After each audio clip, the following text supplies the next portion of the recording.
Hello बच्चों, welcome. आज आपका नया नया पार्ट शुरू होता है। सेकंड पार्ट आज से आपका स्टार्ट होता है। सेकंड पार्ट में जो लेसन नंबर 14 है, हमने वो स्टार्ट कर दिया है आपका।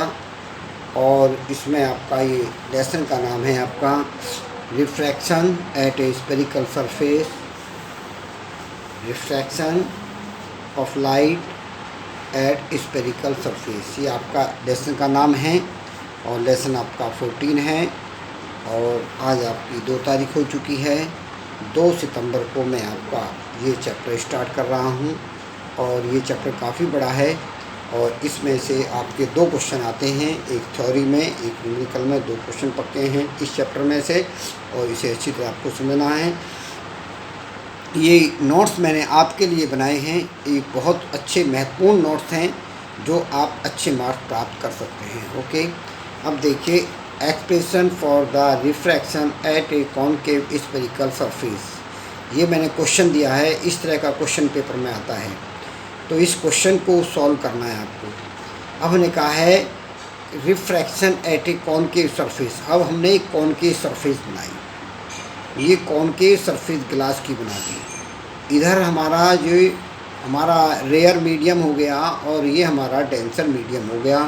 एयर वाला जो पार्ट होता है वो रेयर मीडियम होता है, जो ग्लास वाला पार्ट होता है उसे डेंसर मीडियम कहते हैं। ये लाइट रेयर मीडियम से डेंसर मीडियम में जाती है और ये ए पॉइंट पर फॉल होती है और ए पॉइंट से रिफ्रैक्ट होकर के ये ए बी डायरेक्शन में निकलती है, लेकिन ये वापस लौटती है, वापस लौट करके आई पॉइंट पर मिलती है। जो सेकंड रे होती है पीसी, जो एक्सिस है, एक्सिस पीसी है, ओ से पी की ओर जाती है और फिर ये वापस रिटर्न होती है।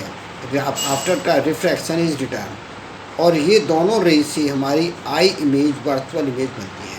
तो ऑब्जेक्ट ओ की जो वर्चुअल इमेज होती है वो आई होती है। एक तो रे हमारी इंसिडेंट ये आई, और आफ्टर रिफ्रैक्शन ए बी से रिफ्रैक्टेड होकर के हमारी एमर्जेंट रे जो हमारी ए आई, और दूसरी ओ पी डायरेक्शन में गई, फिर वापस क्यू पी डायरेक्शन में वापस रिटर्न हो गई। और जहाँ पर ये दोनों इमेज मिली वहाँ पर हमारा इमेज बना। तो ये हमारा, इसके साथ अल्फ़ा एंगल मानते हैं। ये जो एंगल होता है इसको अल्फ़ा कहते हैं, ये जो एंगल होता है इसको बीटा कहते हैं, ये जो एंगल होता है ये गामा होता है। ठीक है, तो अल्फ़ा बीटा गामा 3 एंगल बनते हैं। तो ये एंगल जो ओ के साथ, ऑब्जेक्ट के साथ डिस्टेंस होती है वो u, और जो इमेज के साथ डिस्टेंस होती है वो v, जो r के सी के साथ डिस्टेंस होती है वो r। अब ये जो इसकी हाइट है उस h से a पॉइंट से m तक का वो हम h मानते हैं।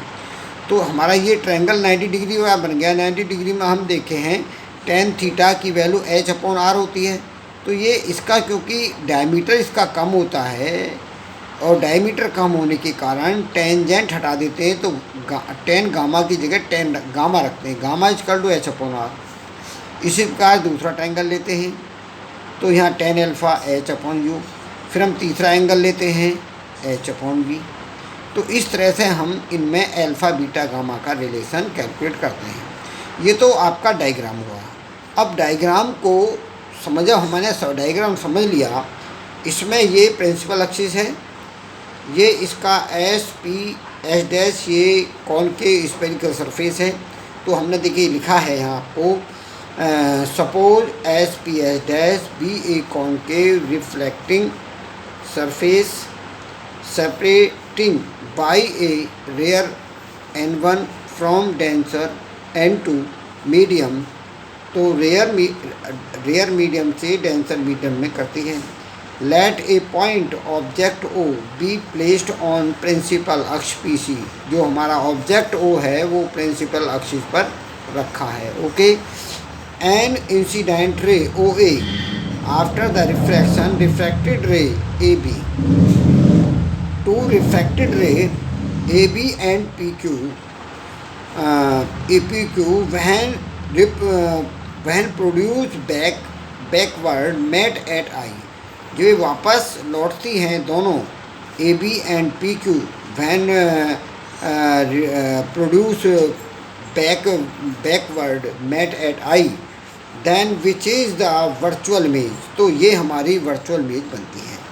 ये इसकी थ्योरी होगी। ये थ्योरी मैंने ज़्यादा नहीं है, आपकी ज़्यादा आधा पेज भी नहीं बनेगा, और ये बहुत शॉर्ट में मैंने आपको खुला करके लिख दिया। अब हम ये ट्रायंगल लेते हैं OAC। OAC में, तो OAC में हम ये देखते हैं gamma equal to alpha plus I होता है, और क्योंकि एक्सटर्नल एंगल इनर एंगल के सम के बराबर होता है। जो हमारा ये जो एंगल कहलाता है इसको क्या कहते हैं, R हैं, और ये हमारी जो इसके साथ एंगल बनता है इंसिडेंट रे के साथ, वो I होता है, और जो और हमारी इमेज के साथ बनता है वो R होता है। तो अब इसमें हम ये कह सकते हैं gamma equal to alpha plus I और I equal to gamma minus alpha. इसी प्रकार से हमने आई ए ट्रायंगल ले लेंगे। आई ए ट्रायंगल में क्या होगा, gamma equal to beta plus R, और आर की वैल्यू निकालें तो R equal to gamma minus beta. अब हम जो हमारी रे लाइट रे जो हमारी रेयर मीडियम से डेंसर मीडियम में जाती है, तो टू मीडियम में, तो वहाँ अप्लाई करते हैं Snell law. Applying the Snell law B Y equal to Snell law sine I upon sine R equal to N2 upon N1। तो ये इसका जो हमारा due to the aperture is small, due to aperture जो small है तो I sine को हम हटा देंगे, तो I upon R equal to N2 upon N1, इसकी क्रॉस मल्टीप्लाई करके आई N1 इक्वल टू RN2 हो जाएगा। अब हमारी जो इक्वेशन ये एक 1 2 3 तीनों इक्वेशन को एक साथ सॉल्व करते हैं। Gamma minus alpha equal to N1, gamma minus beta equal to N2। अब हम इसके अंदर N1 की मल्टीप्लाई करेंगे, इसके अंदर N2 की मल्टीप्लाई कर देंगे, तो बीटा एक साथ लेंगे N बीटा, अल्फ़ा को अलग ले जाएंगे माइनस N अल्फ़ा, और गामा जो पद है दोनों साइड में इनको एक तरफ ले जाएंगे N2 माइनस N1 गामा। अब जो हमारी ये इक्वेशन 4 होगी, इक्वेशन 4 में जो हमने डायग्राम में वैल्यू निकाली हैं, डायग्राम में वैल्यू ऑन पुटिंग जो डायग्राम में है alpha beta gamma from this figure 4 में है, तो 4 इक्वेशन में ये वैल्यू अल्फ़ा की, बीटा की, गामा की रखेंगे। अब देखिए अल्फ़ा बीटा की वैल्यू रखते हैं N2 minus H upon V, N1 minus H upon U, और N2 minus N1 minus H upon R. अब इसमें माइनस एच से कैंसिल हो गया, तो हमारा क्या बचा, N2 upon V, N1 upon U equal to N2 minus N1 upon R आ गया। फॉर द सेम मीडियम के हम क्या करें, N1 से डिवाइड कर दें, तो N1 से N2 upon N1 1 upon V 1 upon U, N2 upon N1 minus 1 upon R. N2 upon N1 की वैल्यू क्या रखेंगे, N, क्योंकि हमने सेम मीडियम कर दिया है, तो इसे हम कैसे लिख सकते हैं, N upon V 1 upon U equal to N minus 1 upon R. ये हमारा डेरिवेशन हो गया। इसे हम सिंप्लीफाई करके लिखते हैं N upon V 1 upon U N minus 1 upon R. जब दोनों मीडियम सेम हो जाएंगे तब आप ये लगाएंगे। तो अब आप ये मेरे कहने का तात्पर्य यही हो गया कि जो हमने ये डेरिवेशन किया है इसे आप तैयार करें, इसे याद करें। जो डेरिवेशन मैंने आपको लिख कर भेज रहा हूँ समझा करके, इसे आपको तैयार करना है। एंड मैं आपको एक बार लिख कर दे रहा हूँ होमवर्क में क्या करेंगे, learn it and right, learn it करें और राइट करें, इसको लिखें, पहले याद करें और उसके बाद इसको लिख कर देखें। तो ये आपको तैयार करना है, और ये क्वेश्चन आपको तैयार हो गया तो मैं समझता हूँ काफ़ी आपकी जो लाइट का पहला पॉइंट है आज, इसे आराम से समझना है।